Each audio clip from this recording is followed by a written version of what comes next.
Buenas tardes, es lunes 20 de noviembre. Ha sido un domingo bastante duro para la izquierda latinoamericana.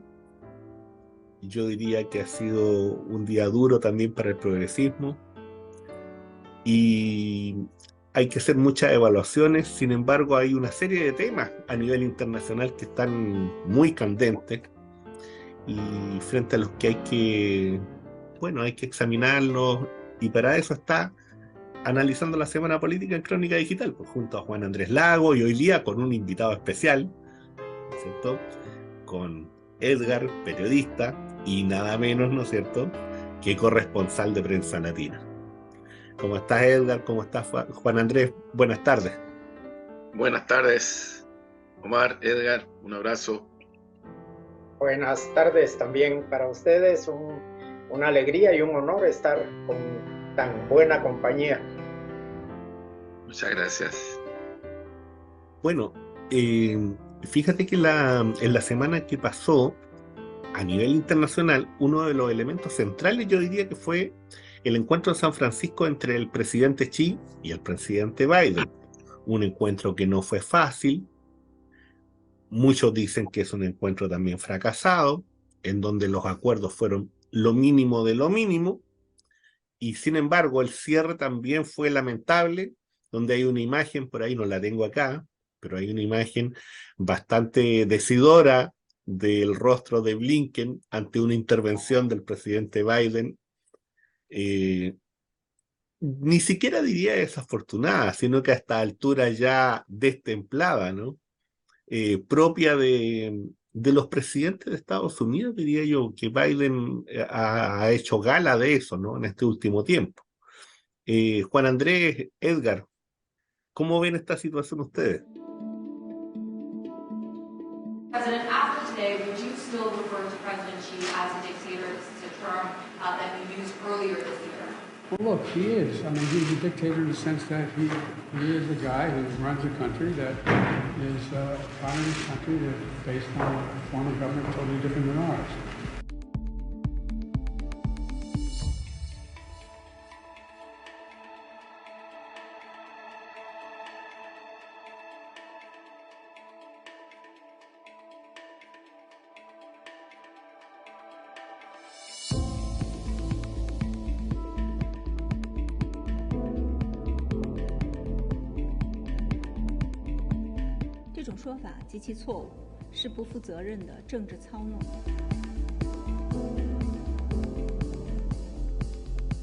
Adelante, compañero, adelante. Gracias, Juan Andrés y Omar. Bueno, es muy difícil, creo yo, intentar recomponer relaciones entre dos países que tienen un peso tan específico en el mundo como Estados Unidos y China por una simple reunión. Eso no iba a pasar, pero yo creo que al final el remedio en todo caso fue peor que la enfermedad, porque quedó claro cuando después de la reunión en una conferencia de prensa, si no estoy mal, el señor Joseph Biden señaló de dictador al presidente chino. Eso es insólito y da muestra de varias cosas. Primero, que los políticos de Estados Unidos no tienen absolutamente ninguna consideración por las normas, por los modales, eh, ni por la política, ni por la política. Y como decía Omar, el rostro de Blinken era todo un poema, después de escuchar cómo con una frase Biden echó a perder un trabajo diplomático que se venía haciendo durante cierto tiempo. Esto también demuestra la prepotencia de Estados Unidos, que, que sigue manteniendo todavía vigente dentro de su código genético el destino manifiesto, ya no solo respecto al continente americano, sino respecto a todo el mundo. son los que dictan las normas, que las cosas son como ellos las conciben, y pienso que es una muestra más de que al final no importa quién esté en la Casa Blanca, Estados Unidos va a seguir siendo siempre una potencia interventora, una potencia, sí, destemplada, que piensa que está por encima de todos los demás. Eso lo demuestran no solo en el campo de la política, también en el campo de la economía, en el campo de la lucha por el medio ambiente. Pareciera que ellos no terminan de darse cuenta que viven en el mismo planeta que el resto de la humanidad. Y lo que ocurrió con esta reunión es una muestra muy clara. Para ellos no es un socio o ni siquiera un potencial asociado, es un adversario y de hecho Biden no ha cambiado absolutamente en nada de lo que hizo Donald Trump, que al final la política es la misma y los resultados están siendo los mismos. China afortunadamente está construyendo sus relaciones internacionales desde otro punto de vista, con otra mirada, y yo creo que eso también es lo que desespera un poco a los gobernantes de Estados Unidos, que a pesar de todo, China se está consolidando como una opción real en el mundo de hoy. Lo que no supo ser, por ejemplo, la Unión Europea en su momento, lo está haciendo China ahora. Se está consolidando como la opción ante el capitalismo brutal y salvaje de Estados Unidos. Para Andrés.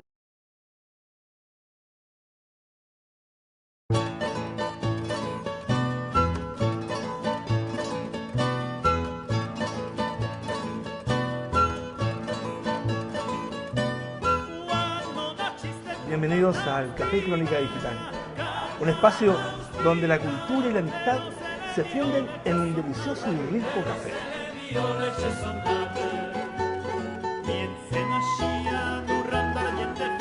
Los invito aquí a la Plaza Brasil, en Madurana con Huérfanos, la esquina donde la cultura te invita a ser parte de esta gran comunidad que se llama Café Crónica Digital.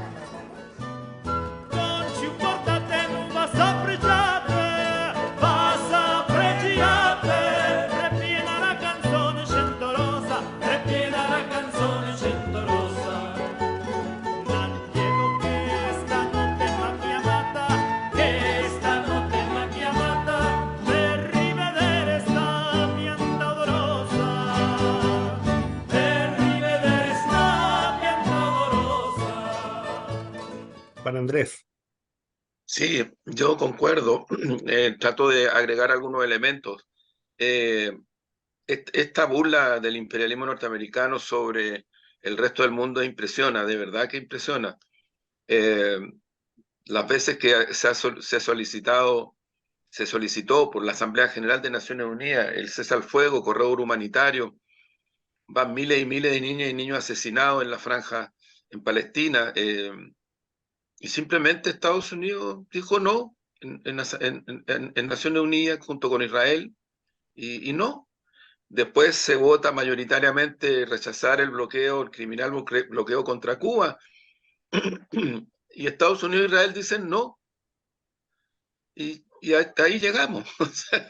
Yo siento, Edgar y Omar, que este es un tremendo desafío para el planeta, porque hay una potencia y hay un país y algunos más que se suman, que se sienten con la autoafirmación de determinar el destino del planeta, del mundo.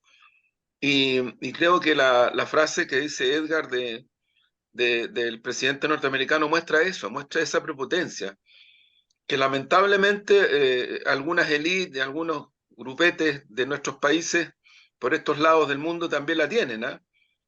porque es impresionante cómo califican o descalifican determinados gobiernos, regímenes, países, y sin embargo, cuando se refieren al imperialismo norteamericano, es como lo siguen todavía mirando como si fuera el gran final del mundo. Y miren dónde estamos, miren dónde está el planeta. Yo diría que ahí hay un punto de referencia que es muy importante. Y lo otro, China, yo creo que en los últimos meses especialmente, pero en los últimos años, ha ido incrementando su política en relación a las alianzas con la India, con Rusia, con Sudáfrica.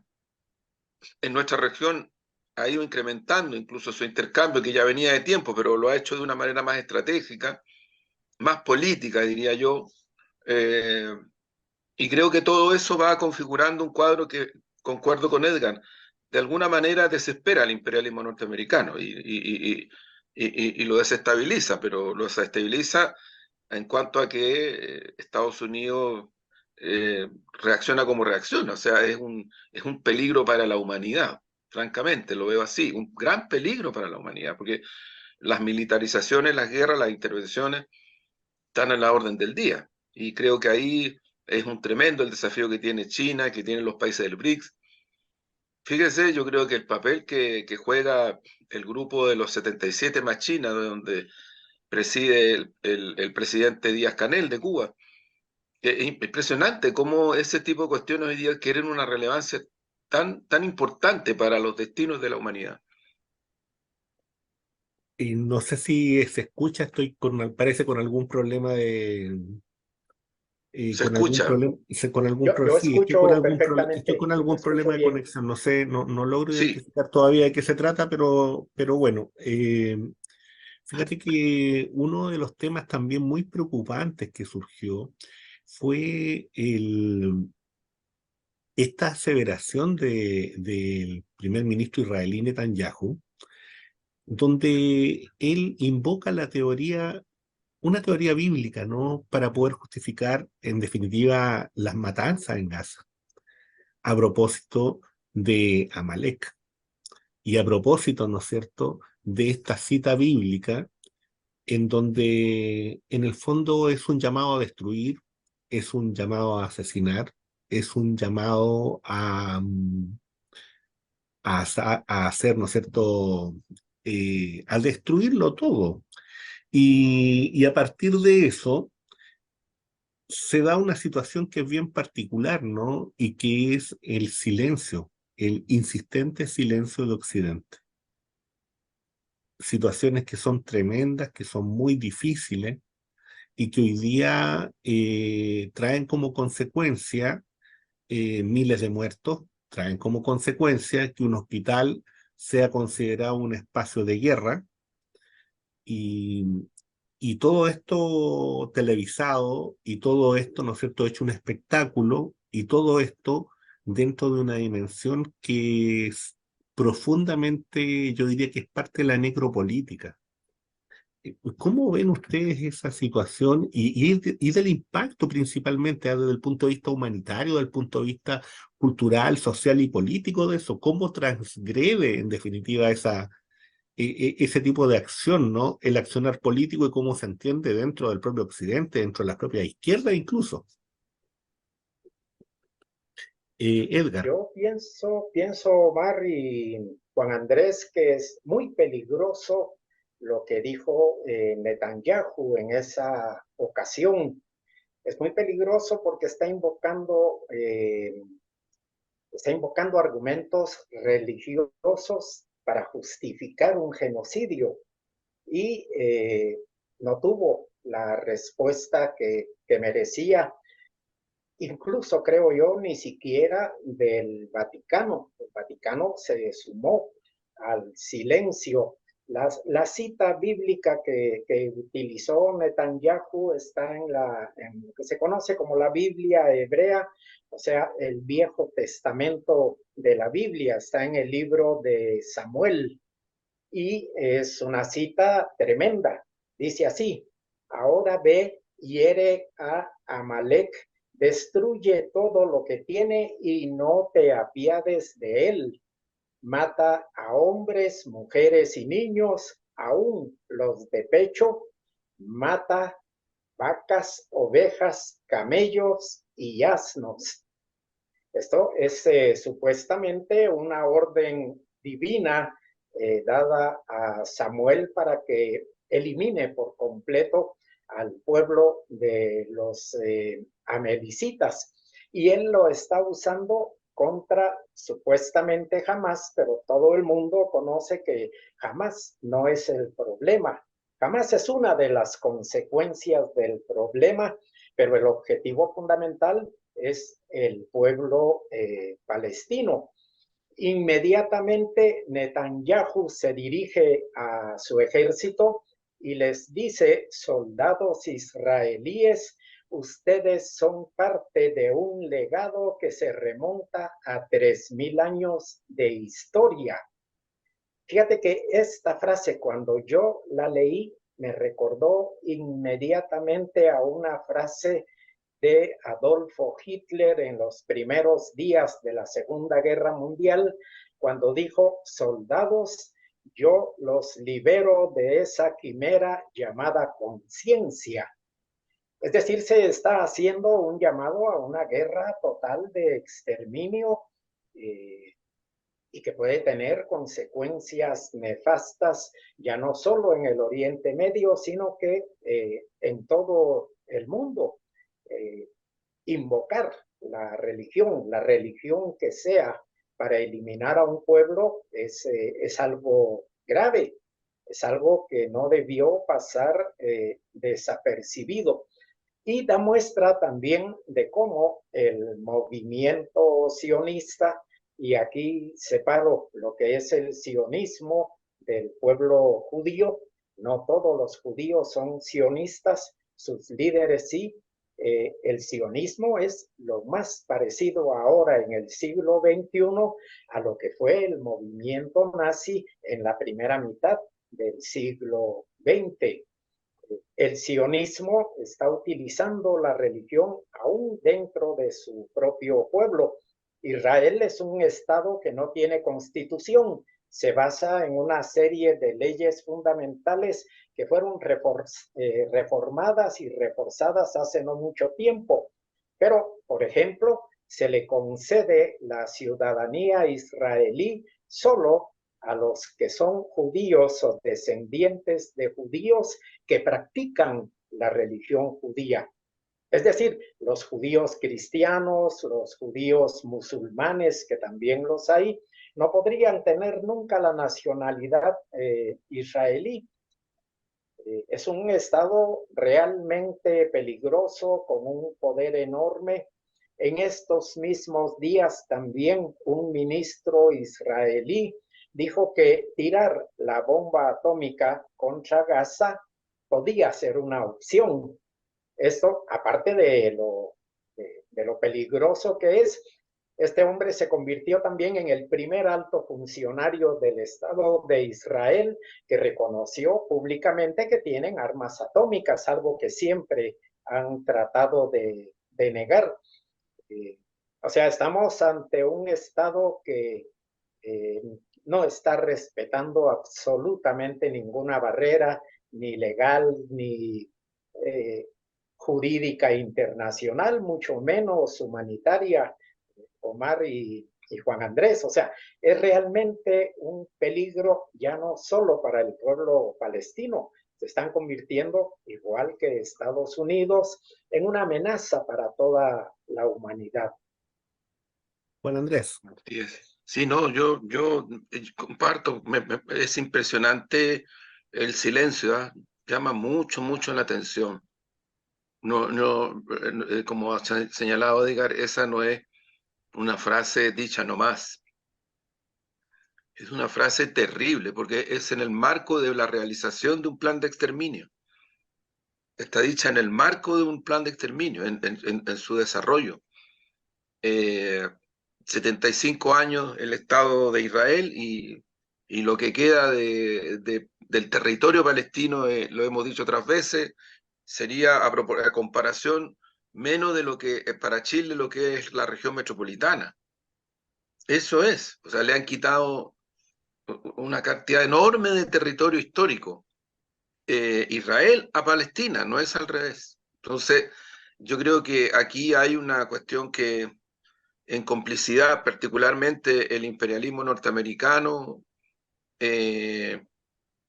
desata fuertemente y creo que tenemos que mirarlo con mucha atención. Efectivamente, también al inicio de la Segunda Guerra Mundial, algunos creyendo de que el nazismo hitleriano y el fascismo iban a hacerles la pega para destruir el campo socialista, porque esa es la historia real.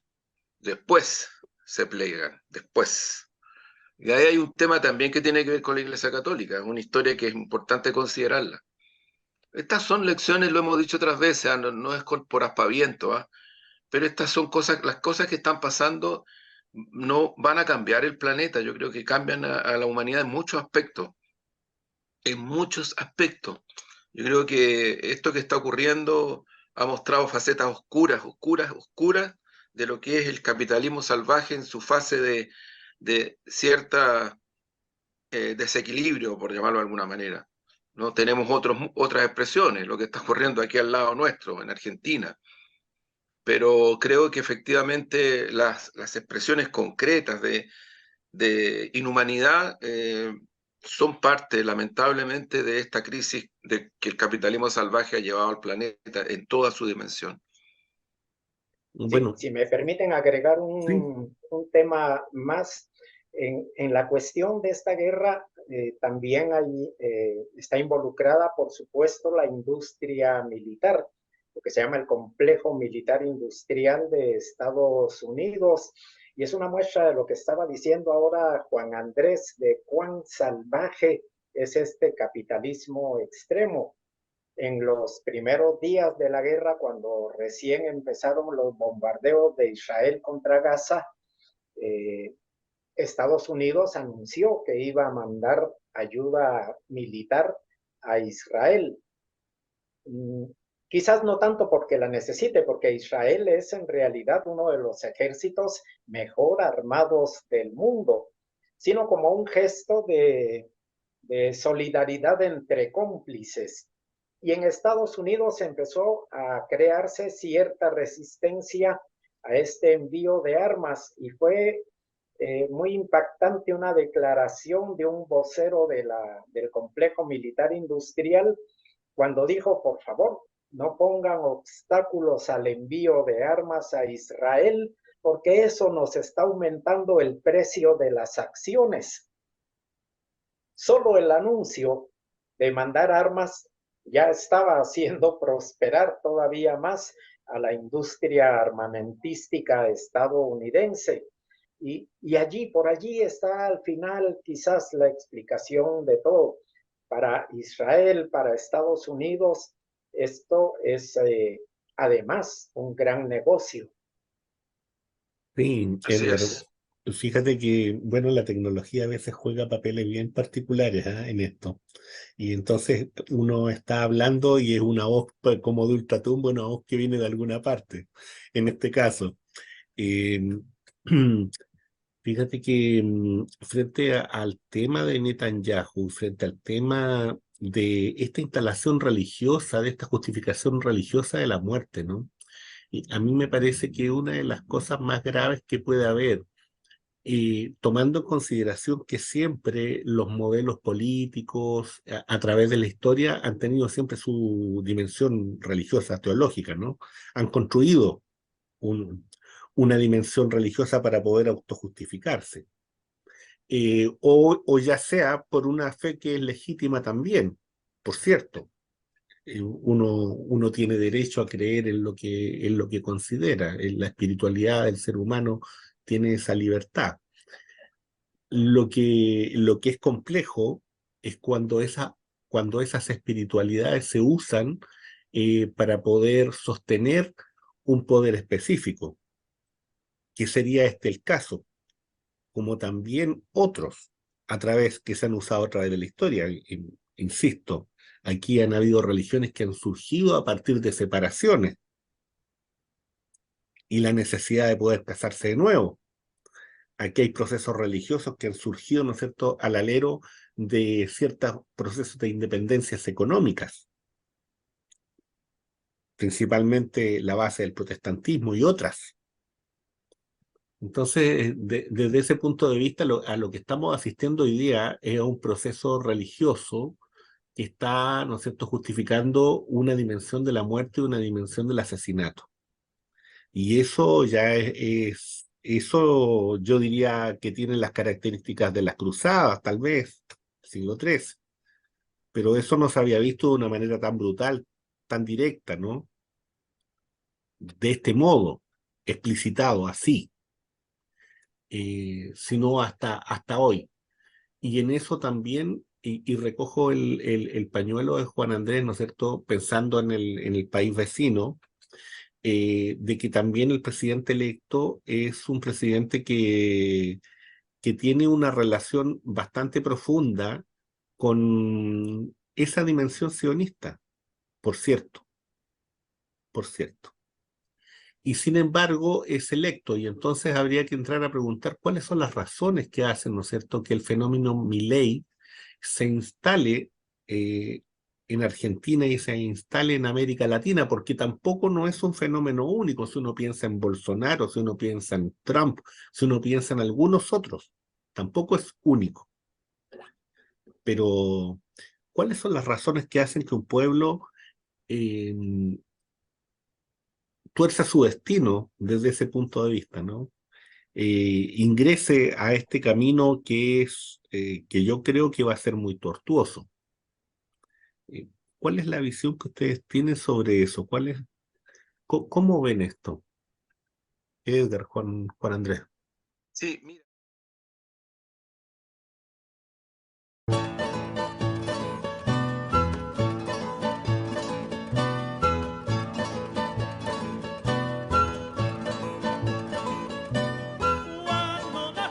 Bienvenidos al Café Crónica Digital, un espacio donde la cultura y la amistad se funden en un delicioso y rico café.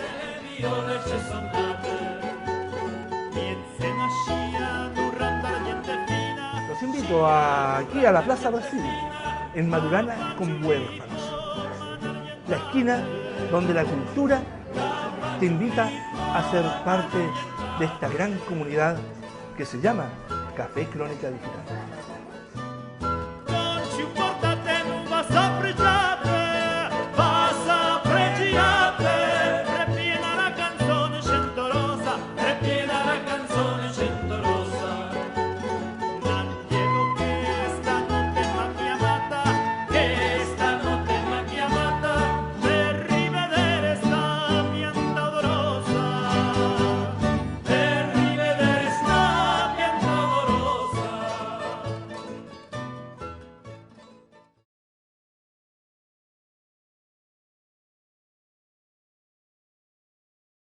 Sí, mira, yo ahí, Omar y Edgar, creo que en el caso de Palestina, la Franja, en fin, toda esa zona, yo la otra vez citaba en este programa también a un gran filósofo y teórico revolucionario, Dimitrov, que creo que hizo un gran aporte para poder entender este fenómeno en la dimensión que tuvo. Yo fíjate que creo que en el caso de lo que está ocurriendo en la franja hay una serie de elementos contextuales que son muy importantes considerar porque en definitiva lo que ahí está ocurriendo es una acción del imperialismo norteamericano. Israel es parte de ese imperialismo, no se puede entender de otra manera, es parte sustantiva de ese imperialismo y creo que es lo que explica esa militarización, ese plan de exterminio, es lo que explica la posición de otras zonas del mundo, en un momento en el cual el planeta se sacude en su esencia respecto de cuestiones tan graves como la pervivencia de la humanidad. Estoy hablando de la crisis climática, estoy hablando de situaciones económicos sociales, la crisis de la moneda hegemónica hasta ahora, que era el dólar. las pobrezas y las miserias que están surgiendo y que crecen en distintas zonas del mundo. Yo creo que de eso no es una excepción lo que ocurre en Argentina. A mí comparto mucho lo que ha dicho hace un tiempo atrás el presidente de México, López Obrador. O sea, los efectos de estas crisis, cuando son tan profundos como lo que está ocurriendo en Argentina, generan mucha desesperanza, incertidumbre y a la vez este tipo de fenómenos que buscan canalizar ese descontento, esa incertidumbre, esa situación extraordinariamente crítica. Me decía una analista argentina que en la elección de Milei, de cada 10 trabajadores precarios en Argentina, 8 votaron por Milei. Entonces uno dice, bueno, ¿por qué? Porque la están pasando muy mal y porque no ven otra alternativa, no la ven. Y yo creo que eso es súper importante tenerlo en cuenta, porque para explicarse el fenómeno en su profundidad. O sea, yo creo que en Argentina, si se ha llegado al punto que se ha llegado, es que las alternativas progresistas que son tan fuertes en Argentina, uno de los estados donde efectivamente hay muchos derechos sociales establecidos de mucho tiempo, no alcanzaron la dimensión de pervivencia y se les mete este fenómeno con las características que tiene, al punto de que una cantidad muy contundente de argentinas y argentinos votan por Milei, votan por él.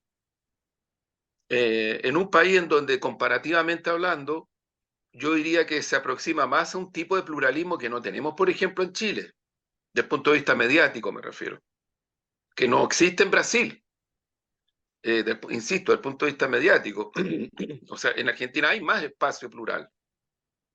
Hay más espacio para el debate de ideas, en fin, de propuestas. Yo creo que este es un fenómeno que tenemos que analizarlo en su profundidad. Me parece que es altamente peligroso. De alguna manera, el camino que llevó a la presidencia Bolsonaro fue parecido. En Brasil había mucho descontento, mucha desigualdad, mucha incertidumbre por las bandas armadas, el narcotráfico. Y eso generó las condiciones para una cantidad importante de gente muy humilde en Brasil votara por Bolsonaro, lo viera como una posibilidad. Yo creo que de eso nos tenemos que hacer cargo las fuerzas de izquierda progresistas de la región, con toda humildad y con convicción, porque Chile tampoco es una excepción a este fenómeno. O sea, Chile también está en una situación extraordinariamente crítica. Y creo que tenemos que ver la realidad como es y no oblicuarla, porque lo peor es oblicuarla. Yo entiendo que hay gente en mi país que defienden los 30 años como si fueran lo mejor de la República. En fin, no fueron lo mejor de la República. Porque si no, ¿cómo se explica todo lo que ha ocurrido en Chile a partir del descontento social, el estallido, la revolución pingüina, casi 5 millones de personas que en voto voluntario dejaron de votar y ahora cuando votan por voto obligatorio lo hacen como lo están haciendo? Entonces creo que hay una serie de cuestiones que son muy importantes.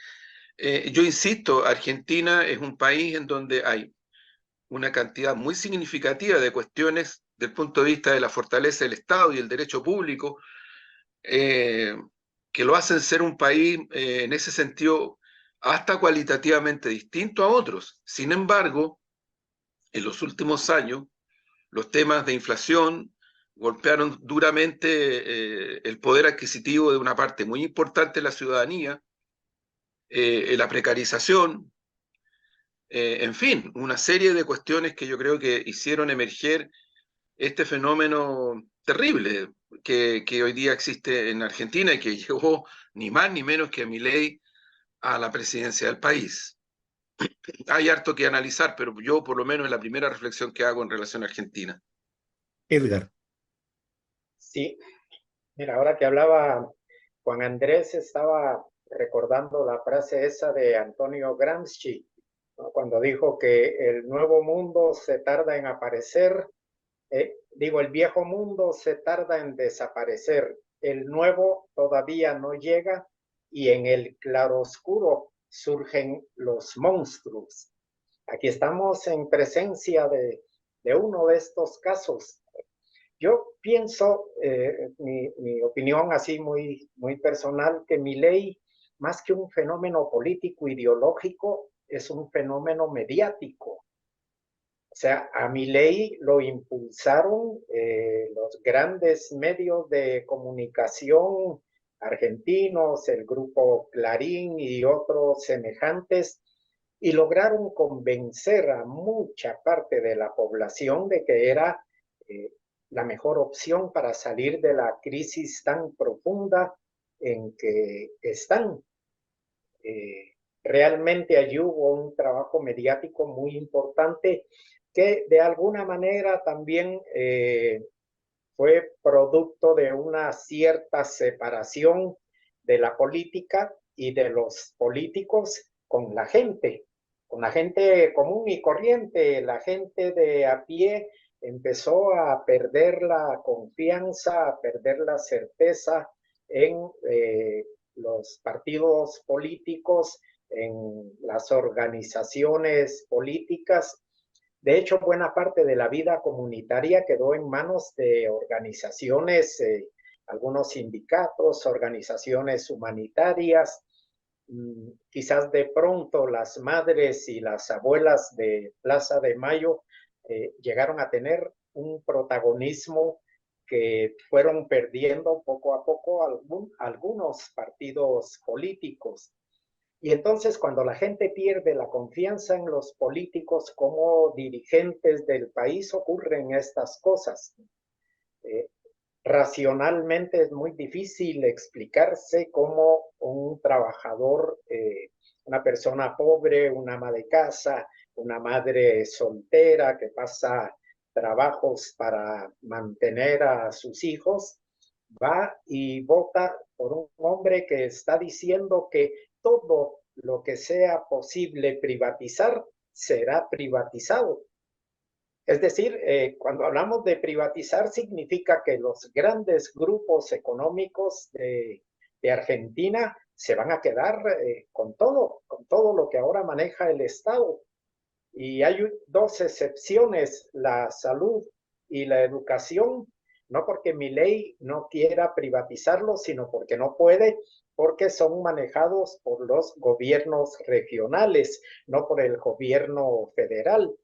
Pero si estuvieran bajo manejo directo del gobierno federal, también entrarían a la privatización como yacimientos petrolíferos fiscales, como hablábamos con Omar hace un ratito, los grandes medios de comunicación, entre ellos Telam, que es la más grande agencia de noticias que hay en Argentina. Realmente es muy preocupante lo que va a pasar en este país. Ya las primeras medidas que hoy ratificó Milei son para espantar a cualquiera, aparte de la privatización a ultranza de todo lo que sea posible privatizar. Ratificó la dolarización de la economía, el cierre del Banco Central de Argentina. Es decir, que cuando hablamos de dolarización por las experiencias que hay en Panamá, en El Salvador y en Ecuador, hay que recordar que estos países han perdido una gran parte de su soberanía.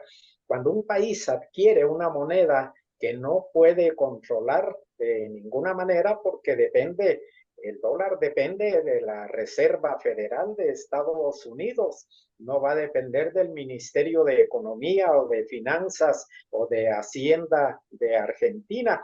Allí estás cediendo buena parte de tu soberanía. Y eso es delicado, es delicado.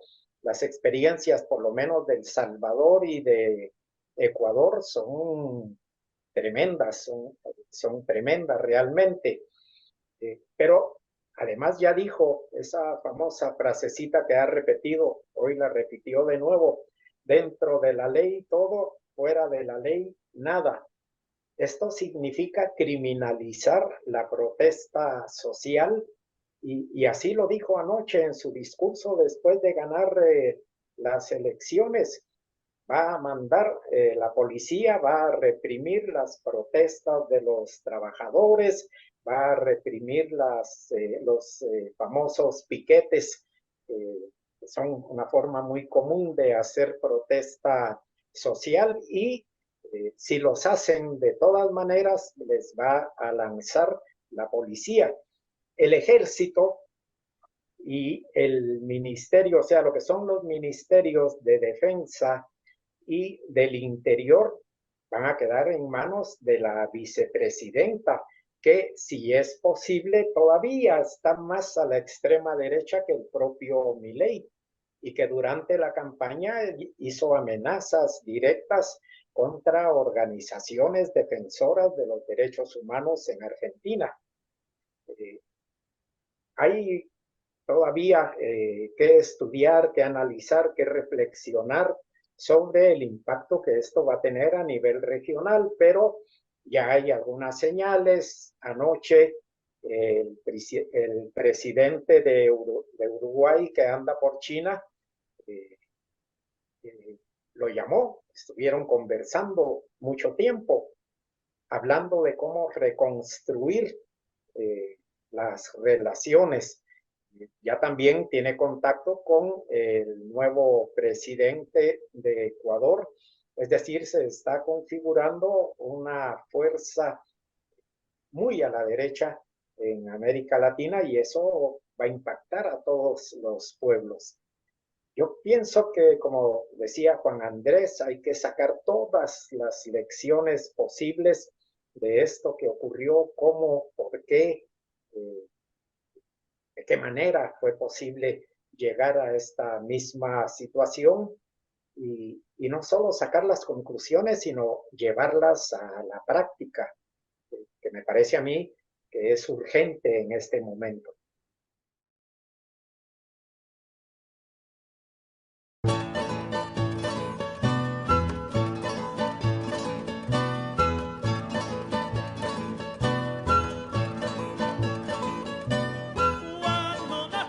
Bienvenidos al Café Crónica Digital, un espacio donde la cultura y la amistad se funden en un delicioso y rico café.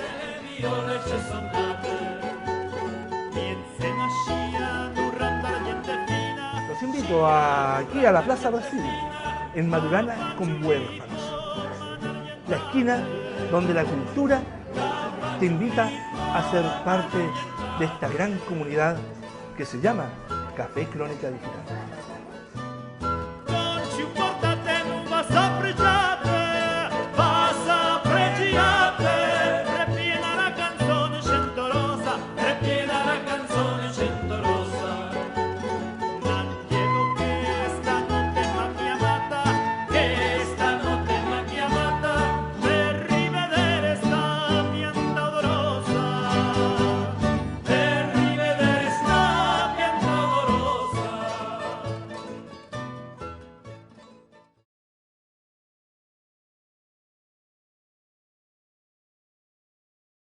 De vista, ¿no? Se están instalando o se fueron instalando y hoy día ya son a ojos vistos. Yo creo que una primera afirmación para mí es el hecho de que el triunfo de Milei es el fracaso de la arquitectura política que se había desarrollado e implementado en Argentina. Desde ese punto de vista, para mí Milei viene a ser el outsider que tal vez pudo haber sido una persona de izquierda o de otro sector, pero en este momento fue capaz Milei de captar toda esa molestia. Entonces, toda esa dimensión de la casta, que nosotros acá le decimos la élite también, por cierto, esta élite que está en crisis, esta élite que está en una situación de decadencia profunda, al parecer también en Argentina, ¿no es cierto?, esta casta, esta élite política, también llegó a situaciones muy complejas y en donde también aquí, desde mi punto de vista, hay un cuestionamiento profundo a las políticas socialdemócratas, en el sentido de que no fueron capaces de poder ejecutar siquiera lo que habían planteado. ¿Por qué digo esto? El presidente Fernández vino y dijo, por ejemplo, que no iba a aceptar, lo dijo en su campaña, que no iba a aceptar, ¿no es cierto?, este acuerdo que se había formalizado entre el expresidente Macri y el Fondo Mutuo Internacional, que él no iba a aceptar eso. Y sin embargo, no fue capaz de resistir la presión norteamericana, y por tanto aceptó las condiciones del Fondo Mutuo Internacional, lo que significaba, ¿no es cierto?, aceptar una situación económica terrible, porque es una deuda a 100 años. Y entonces, con eso hipotecó su propio gobierno, sin considerar ciertos antecedentes que traían no solamente el presidente Fernández, sino que el candidato Massa, también muy preocupantes si uno recurre a los Wikileaks. Recordemos que en los Wikileaks el presidente Fernández y el candidato Massa aparecen como informantes. Repito, como informantes del gobierno de la presidenta Kirchner. Y entonces, ¿y de informantes dónde? En la embajada norteamericana. Entonces estamos hablando de un proceso de degradación muy profunda, en donde las cartas que se utilizan para poder salir son realmente, ¿no es cierto?, esta lógica del mal menor llevado al extremo y llevado a la situación de deslavarse a tal punto de que en realidad el pueblo argentino ya le dio lo mismo, o sea, le dio tan lo mismo que fue capaz de apostar por un tipo como Milei. Y esa es la situación de desbande, a mi juicio. Además del hecho, ¿no es cierto?, de la tremenda crisis económica que golpea el bolsillo, además del hambre, además del 50% de pobreza, o sea, todo eso está ahí. Pero yo sitúo el espacio en la ausencia de credibilidad de las políticas elaboradas desde el punto de vista y desde la dimensión de lo que se ha llamado la socialdemocracia, tan crítica de otras izquierdas, tan crítica de otros proyectos políticos en América Latina. Miren dónde están. Por favor, mírense a los ojos dónde están. Y esa es mi afirmación más dura, más compleja. O sea, porque esto es un llamado de atención para nosotros, para la revisión política, para la revisión de las posturas que tenemos, para un análisis profundo no solamente de la cuestión discursiva, sino que también de la dimensión ideológica de lo que esto ha significado, de la incapacidad de poder discutir con la derecha en términos abiertos y claros, planteando nuestras posibilidades, nuestra imagen de mundo. Y eso no significa venir y cerrarse, y eso no significa venir, ¿no es cierto?, y tener una visión o una posición ultra, si no es eso, es venir y dialogar con las herramientas y con la experiencia que nosotros hemos desarrollado a través de la historia, si no es nada más que eso. Y la gente a veces yo creo que también quiere escuchar eso, y eso no lo ha escuchado de los nuestros. Y eso es muy lamentable. Ese es es lo que yo saco de conclusión de esto, ¿no? Que yo entiendo que es una visión que no va a ser compartida en otros sectores, por cierto. Y tal vez sea incluso minoritaria. Juan Andrés, Edgar. Y no solo porque la referencia es Argentina. Mira, yo quiero insistir en un punto. Yo creo que todavía, de mi punto de vista, falta analizar muchas cosas en lo que ha ocurrido en Argentina, pero yo insisto, que la profundización de la crisis socioeconómica que tiene que ver con la pervivencia, o sea, estamos hablando de eso, de la pervivencia. Hay que tener presente que el pueblo argentino, el pueblo campoyano, ¿no? Vivió el corralito, vivió el aprete de cuando viene y sale sale escapando en helicóptero de la Rúa, ¿no? Es decir, hay varias situaciones en las últimas décadas que marcan mucho a Argentina y a su pueblo con problemas socioeconómicos de pervivencia muy profundos. ¿Y qué decir en el tiempo de las dictaduras? Yo creo que eso está marcando mucho la subjetividad popular argentina en este momento. Mucho, mucho. Y bueno, cuando se trata de pervivencia y cuando no se ve una visualización, porque a mí, por ejemplo, lo que me llama la atención en este caso, la elección de ayer, es que es el peronismo completo el que sufre la derrota.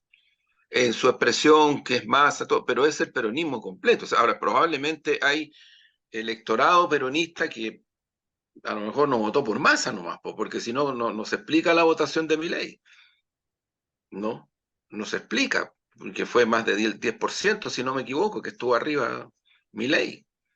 Entonces, hay lugares, Córdoba, por ejemplo, y otros históricamente peronistas, pero que sin embargo el resultado electoral se pensaba que la votación de masa en el cono urbano de Buenos Aires iba a ser mucho mayor y no lo fue. Y no lo fue. Entonces, yo creo que hay ahí un punto de referencia muy, muy profundo que vamos a ver cómo cursa, ¿no? Vamos a ver qué es lo que va a ocurrir si efectivamente, como dice Edgar, Milei empieza a cumplir lo que ha dicho. ¿Hasta dónde lo va a seguir esa mayoría que votó por él? ¿No? Porque en nuestra región Bolsonaro salió con un montón de promesas, y ojo que perdió no por mucho, no por mucho. Pero si algo lo hizo perder fue que las cuestiones referidas, volvemos a lo mismo, a la pervivencia socioeconómica, el pueblo brasileño se dio cuenta que por ahí no iba Bolsonaro. Bolsonaro iba en otra dirección, ¿no? En otra dirección. Y yo creo que ese es un dato clave para los proyectos populares, progresistas, de izquierda, como se les quiera llamar, incluidos los socialdemócratas, porque, o sea, la socialdemocracia históricamente no ha sido neoliberal. Ahora se dice socialdemócrata cualquier cosa, pero hasta los 90, por lo menos la socialdemocracia no era expresión del neoliberalismo, era más bien de izquierda, por decirlo así, del Estado benefactor, ¿no? Después han ido cambiando las cosas, pero hoy día yo diría que el campo más bien se define entre campo progresista y campo neoliberal procapitalista salvaje, o sea, salvaje. No es la primera vez que en Argentina, en las últimas décadas, un gobernante intenta o va a intentar arremeter con ese diseño. Y los anteriores han terminado en crisis del país, crisis social y crisis política, profundas. Uno escapando en helicóptero, ni más ni menos, porque ha sido así. Vamos a ver lo que ocurre, hay que estar atentos, creo yo.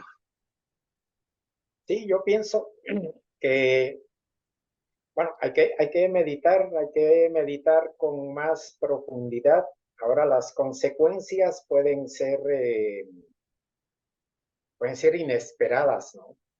Desde una toma de conciencia popular que lleve, por ejemplo, a una versión argentina del estallido social, hasta acontecimientos verdaderamente inesperados.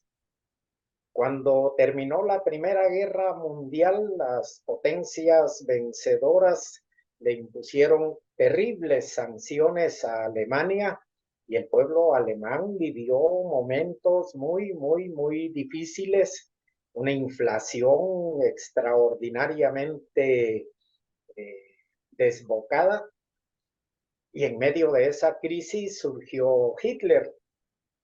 Y no hay que olvidar nunca que el partido que fundó Hitler se llamaba Partido Nacional Socialista de los Trabajadores Alemanes.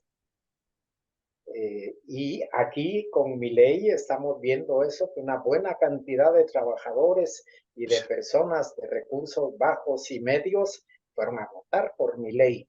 Hay hay muchas aristas por donde analizar esto que está pasando y yo creo que es una tarea que queda pendiente para todos. Sí, fíjate que solamente para añadir un elemento más y poder dar vuelta a la página. Yo creo que desde el punto de vista de la política internacional de Milei, llama mucho la atención que las visitas van a ser, bueno, a Estados Unidos y al Estado de Israel. O sea, eh, va a visitar, ¿no es cierto?, a los dos países que hoy día están aislados desde el punto de vista, ¿no es cierto?, a propósito del propio conflicto palestino-israelí, que han recibido votaciones internacionales en contra bastante contundentes. Y sin embargo, ¿no es cierto?, hoy día se encuentran con un apoyo y yo creo que ellos lo esperaban, en el sentido que trabajaron para eso, y habrá que ver, ¿no es cierto?, cuáles son las consecuencias que eso trae para América Latina dentro de sus relaciones internacionales. Creo que ese es un punto de inflexión ahí, porque, porque también detrás de esto van a estar las políticas inglesas, y hay que ver hasta qué punto el pueblo argentino, los sectores nacionalistas argentinos, van a permitir el ingreso de ciertos elementos, ¿no es cierto?, no solamente económicos, sino que desde el punto de vista de la proyección política y de la proyección eh, de Estado, de Estado imperial, ¿no? En ese sentido del gobierno inglés y del gobierno norteamericano. Habrá que ver, habrá que ver qué es lo que ocurre. ¿Qué les parece que pasemos a Chile? Y yo diría que hay dos hechos fundamentales, dos hechos que estremecieron la semana y que, bueno, más que estremecer, bueno, uno estremeció, lo otro yo diría que se ve con más distancia, pero que se puede también ver, puede haber reverberaciones de cruzando la cordillera a propósito del proceso, ¿no es cierto?, que se tiene que votar en Chile el 17 de diciembre, y por otro lado el caso Hermosilla, ¿no?, como un acto de corrupción no individual, sino que pareciera ser que aquí hay todo un aparataje, todo un grupo de amigos, y en donde vuelve a instalarse esta idea del abuso, pero también al alero de esta dimensión de la corrupción y de la corrupción del Estado. ¿Cómo ves eso tú, Juan Andrés o Edgar? ¿Cómo ustedes ven esta situación, no? Pensando primero que tratemos el tema de Hermosilla para después dedicarnos al final a ver el tema de cómo se han visto las campañas electorales y cómo ustedes ven, o sea, digo yo las campañas más bien del en contra y a favor. Sí, mira, yo creo que el tema de Hermosilla, primero hay que establecer algo que yo diría que en los medios hegemónicos es impresionante el descaro, de verdad, es impresionante el descaro en los medios hegemónicos. O sea, ocurre que ahora Hermosilla era comunista, es impresionante. Y toda la historia, y develamos, y que aquí y acá, si Hermosilla se involucró con la UDI en los 90 del siglo pasado, y ahora tenía oficina con Chadwick, compartían oficina. Entonces, el señor Sutil en Radio Agricultura, si no me equivoco, hablando de que los comunistas son corruptos, o sea, ya una cosa impresionante, y aunque sea este espacio pequeño, pero yo creo que hay que aprovecharlo para decir la verdad. Hermosilla sí, efectivamente fue un militante de las Juventudes Comunistas de Chile y luego del PC, y trabajó por causas nobles y justas, particularmente siendo abogado de la Vicaría de la Solidaridad, en donde defendió familias que eran víctimas del terrorismo de Estado de la dictadura pinochetista, de la cual la UDI no solo apoyó, sino que fue protagonista de esa dictadura. En ese tiempo no existía la UDI, pero existía el gremialismo, y muchos de sus actuales dirigentes eran parte de la dictadura, muchos. Hermosilla estaba en la trinchera de la defensa de las víctimas de esa dictadura y estuvo en la Vicaría de la Solidaridad por mucho tiempo. Fue ni más ni menos que abogado de la familia de José Manuel Parada, uno de los comunistas degollados. y fue abogado de otras causas de esa dimensión. Pero ocurre que ese Hermosilla, a finales de los 80, decidió abandonar todo eso, todo, y se fue a militar y a trabajar con la UDI. Con la UDI. Y eso no lo dejó. Al punto que, insisto, en las horas hace poco, Chadwick, que fue ministro del Interior de Piñera, que es uno de los grandes líderes de la UDI, compartía oficina con él y decidió arrancar lo más rápido posible, porque, o sea, cuando uno comparte oficina con alguien en esta dimensión de jurídica, económica, por favor. Entonces, yo creo, Edgar y Omar, lo primero, aprovechando este espacio que, insisto, no le vamos a competir a los medios hegemónicos, porque en este país son... Pero la verdad es que es un descaro lo que se ha estado haciendo, ¿no? Hermosilla es un activista, militante de la UDI. Y desde ahí ha hecho todo esto que ahora se descubre. Eso es lo primero. Yo creo que es súper importante que efectivamente esto quede claro para las personas que quieran escuchar las verdades, las certezas.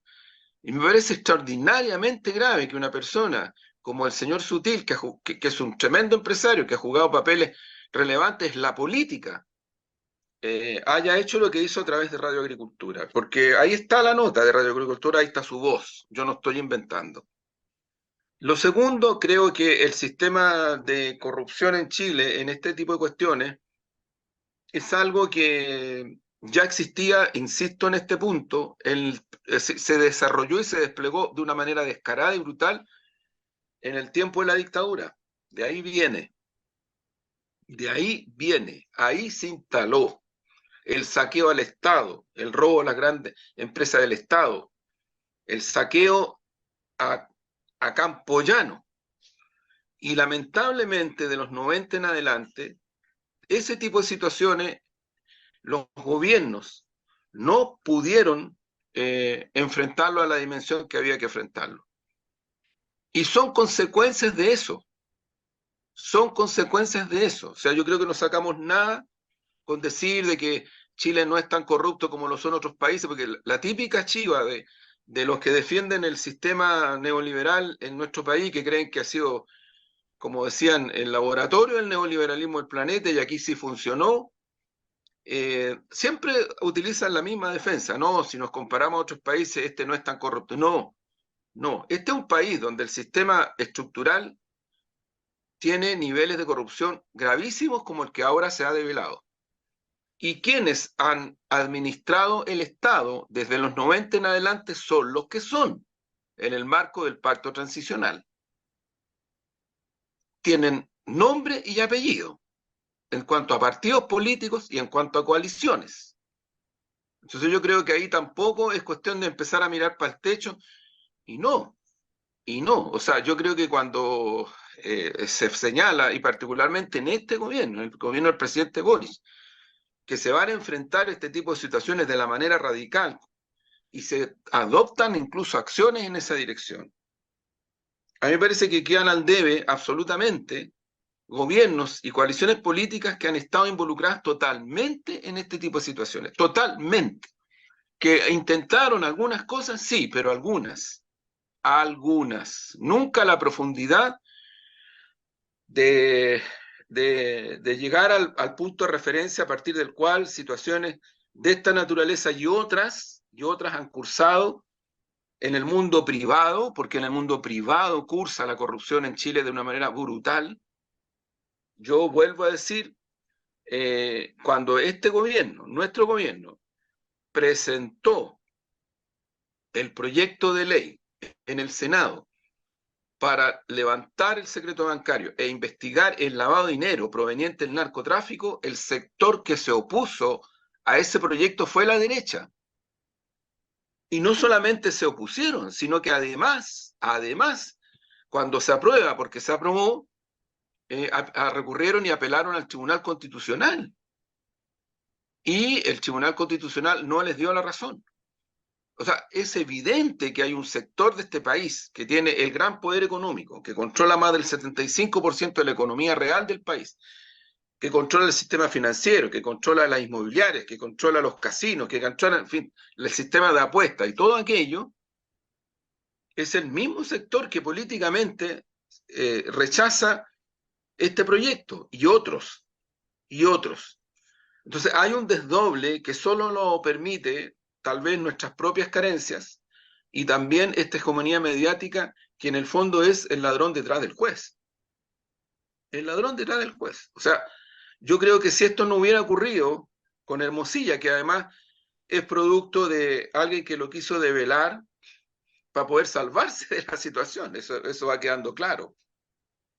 Es un juego de poderes económicos tremendo, y lanzaron la grabación y se la entregaron a un medio en concreto. Eso es así, de concreto. Pero han ocurrido situaciones de este tipo también. Y pienso que es necesario establecer algunos estándares con urgencia para que de una vez por todas el Estado chileno no siga siendo la víctima que es de estos poderes corruptos que operan desde el sistema económico y desde el sistema político. Eso es así. Esto vuelve a demostrarlo. Edgar. Sí, yo pienso respecto al tema de la corrupción que generalmente es un fenómeno negativo que está vinculado a la manera de actuar de las grandes empresas, de los grandes consorcios, de mucha de la gente adinerada que trata siempre de resolver sus problemas por otras vías. Existen personas especializadas en este tipo de conductas y yo creo que aquí estamos ante uno de estos casos. Son fenómenos que lamentablemente ocurren de manera reiterada en buena parte de nuestra región. Casi siempre estos grandes grupos económicos están vinculados con manejos irregulares, manejos ilícitos, desde muchas maneras, ¿no? Evaden impuestos, sacan sus capitales fuera del país para mantenerlos lejos de cualquier control o supervisión. De allí vienen los famosos paraísos fiscales, que son cada vez más utilizados y cada vez que se, perdón, cada vez que se hace una revelación, se comprueba que gente de todos los países tienen su dinero a buen resguardo allí. Y yo creo que en materia de corrupción no se puede ser un poquito corrupto. ¿Se es corrupto o no se es corrupto? Y aquí estamos viendo un claro caso que lamentablemente no es el único ni es aislado. Sí, fíjate que frente a lo que ustedes están planteando, a mí me parece que, bueno, frente a lo que tú planteabas, Juan Andrés, sobre el tema de esto de asociar a Hermosilla con el Partido Comunista, eso también lo hizo en su columna el señor Mochati. Bueno, el señor Mochati acostumbra siempre, cuando puede, de tratar de pegar una repasada al Partido Comunista como sea, ¿no? De donde puede sacar algo, él lo hace. Entonces, desde ese punto de vista, tal vez no debiera extrañarse. Eh, yo creo que en esta visualización que se hace de Hermosilla, se oculta también las relaciones académicas que él tiene. Fíjate que con algunas universidades, eh, y en eso, y cómo tienes a sus amigos y sus amigos también, el mismo círculo se repite en la Universidad de San Sebastián. Cómo incluso se reparten las cátedras, ¿no? Y eso es particularmente, yo no sé si, bueno, es grave, pero llama la atención los niveles, ¿no es cierto?, de colusión que existe entre unos y otros, incluyendo la relación, por cierto, con el señor fiscal, por lo demás. y que nosotros tenemos una triste historia con los fiscales, ¿no? A partir del señor Abbott, y lo que significó, ¿no es cierto?, la búsqueda y la investigación de procesos que eran bastante graves en la sociedad chilena y que no llegaron a casi nada, salvo a algunos que pillaron volando bajo y fueron algunos pocos días de cárcel, y otros que les dieron clases de ética.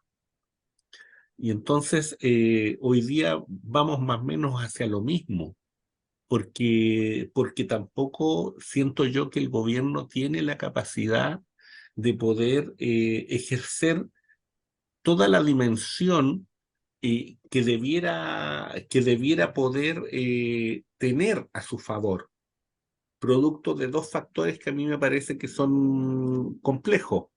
Por una parte, la relación necesaria que necesita mantener con el mundo empresarial, que hoy día es delicada, y por otro lado, ¿no es cierto?, también el tema de cómo se maneja la dimensión de la corrupción a propósito de la cuestión del Estado y de los trabajadores del Estado.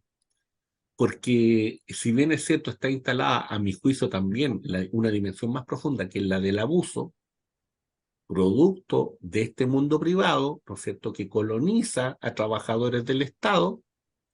Sin embargo, el elemento de la corrupción a mí me parece que va a ser mucho más poderoso, y eso va a significar una tensión al interior del Estado y, por otro lado, una tensión también con el mundo empresarial, en un momento donde las inversiones no son tantas y en un momento donde la crisis económica galopa. Y eso hace, ¿no es cierto?, que el gobierno mismo se vea, yo no sé si atado de manos, pero inhibido de poder tener una conducta política y una conducta también desde el punto de vista de la dimensión comunicacional más fuerte, más poderosa. Eso es lo que yo veo hasta la hora. Lo veo un poco timorato en este tema, para ser bien claro a algunas instancias del gobierno. Juan Andrés, Edgar. Sí, mira, a ver, creo que el punto de referencia es lo que va a cursar en este momento a nivel de tribunales de justicia, a nivel de investigación, pero yo quiero insistir en un punto. Sí, la referencia a esto es que estamos frente a un sistema de corrupción, y eso es lo que hay que atacar directamente. Y el sistema de corrupción tiene la historia que tiene, o sea, yo creo que ahí no nos podemos perder. O sea, este es un sistema de corrupción estructural que proviene del campo de la dictadura, y hay que decirlo porque de repente nosotros mismos como que parece que olvidamos que el sistema chileno actual en muchos aspectos sigue siendo, estructurales especialmente, el sistema que la dictadura impuso con terrorismo de Estado, aunque sean 50 años. O sea, el sistema económico chileno, el campo de la propiedad privada, el sistema financiero, muchas lógicas institucionales que se reflejan en torno a eso, tienen que ver con eso. Tienen que ver con eso. Chile nunca ha logrado todavía superar, es una tarea pendiente, un Estado que tiene características que lo hicieron de los 90 en adelante factible de proyectarse como el famoso laboratorio del neoliberalismo o del capitalismo salvaje, que algunos decían que funcionó, porque se demostraba en los 90 especialmente como el país en donde sí el capitalismo salvaje y el neoliberalismo funcionaba en democracia, superando la dictadura, logrando reconciliaciones, abriendo pactos sociales, pactos transicionales. Y todo eso, para mi gusto, es parte consustancial del mismo modelo de dominación en donde se ubica, como decía Edgar, el tema de la corrupción. Eso es. O sea, la corrupción en Chile, lo decía un abogado el otro día, es decir, no estamos frente a algo tan novedoso desde el punto de vista de la práctica que ahora se denuncia en relación a Hermosilla. No estamos frente a algo tan novedoso. Entonces creo que ahí hay que mirar con más atención esas relaciones. Obviamente que el campo de la investigación procesal es clave, es absolutamente importante, y va a haber que mirar con mucha atención estas cosas que están cursando, y que yo creo que deterioran principalmente, a propósito del tema que creo yo que es el tema más relevante que está ocurriendo en nuestro país hoy día, hacia el futuro, que es el plebiscito, que cabe duda, es lo más importante, lejos, lejos, y pero que también golpea esta situación. Porque si hay algo que una ciudadanía importante está muy cabreada, es de que mientras se producen estos fenómenos de corrupción, las familias la pasan muy re mal.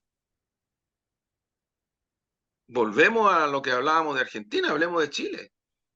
Aquí hay mucha gente que la está pasando muy re mal en el terreno económico y en el terreno social. La precarización sube, la desocupación sube, los salarios pierden poder adquisitivo. Eh, y mientras eso cursa, ocurren este tipo de cuestiones.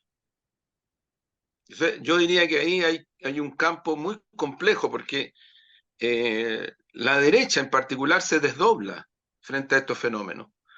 Se desdobla porque tiene hegemonía de medios, porque hay gente que le importa un carajo que la derecha sea corrupta, me importa un carajo. Se desdobla porque aquí casi parece ser intocable el sistema privado, que es el que controla toda la economía del país por lejos. Entonces, nadie habla de la corrupción en el sistema privado, nadie. Y el sistema privado, que es el sistema que controla mayoritariamente la economía del país, anda como quiere y hace lo que quiere. Y todo se pone en atención al Estado, al sector público. Y ahí se pone la atención de la derecha para golpear, en fin, para hacer una serie de cosas que están cursando en este momento.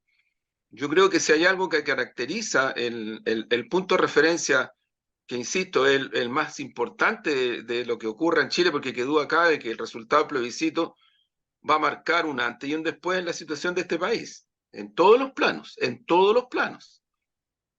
Pero lo que está marcando a la gente que quiere imponer a favor un texto, un ladrillo, que es objetivamente peor y mucho peor a lo que hay, y cierra las puertas a muchas cosas desde el punto de vista de las posibilidades de transformación para buscar mejores puntos de pervivencia en Chile. La cierra brutalmente. Y creo que ahí hay un punto de referencia que yo insisto, está muy relacionado con los asuntos de corrupción. No están separados, son parte consustancial del mismo fenómeno. Fíjate, por ejemplo, que hay una carta, con esto cierro, a propósito de la corrupción. Hay una carta de abogados que no son de izquierda, para nada, que alertan que el texto, que los que están buscando que sea a favor, cierra muchas posibilidades de investigar el narcotráfico. Si eso es muy grave, es que es muy grave.